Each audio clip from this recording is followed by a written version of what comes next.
Welcome back, everybody, here now with that full and final forecast of night. We've cooled down quite a bit from the last time we saw each other. We're finally down into the 90s. Everybody is 92 degrees here in San Angelo, about a 10-degree drop there, as well as up here in Abilene, 92 degrees. A couple places finally dropping down into the 80s. You see 89 here in Garden City and Big Spring, as well as 88 over there in Eastland and 89 down here in Junction. So everyone will cool down another 10 to 15 degrees as we continue through tonight. Lows going to stay above average like they have these past couple of nights. 73 degrees here in Robert Lee and San Angelo and Abilene.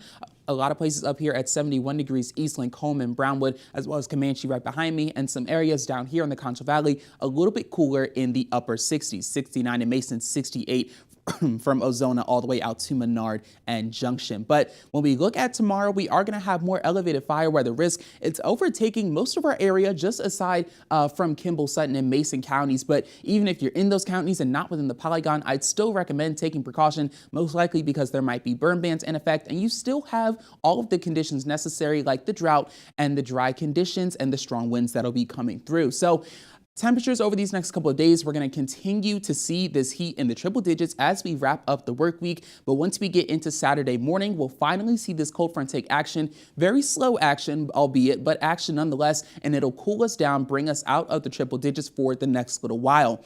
More good news, especially with all the fires that we have moving through the area. We have got some rain chances coming as we get to the beginning of the week. Models are still not quite agreeing about how much we'll see, but they are starting to agree about the fact that we will be seeing rain completely. But when we look at Friday and look at the possibility of this cold front, you first got to pay attention to this dry line right here. It's going to shift its way over east, and it'll bring some rain chances as we get into Friday afternoon, mainly for these eastern counties from about Throckmorton down to Mason and Kimball counties. And there is a marginal risk for thunderstorms, but it's looking like those more severe thunderstorms are going to move their way further east, moving off the dry line as that moves its way back west during those overnight hours. Now, as we get into Saturday morning, that cold front will finally start to make its move, slowly shifting its way south through the big country as we get through the day. But the extreme heat that we're going to see during Saturday afternoon is going to make that cold front hold off. They're going to fight for power for a little bit, but as we move into nighttime, that cold front will finally gain the strength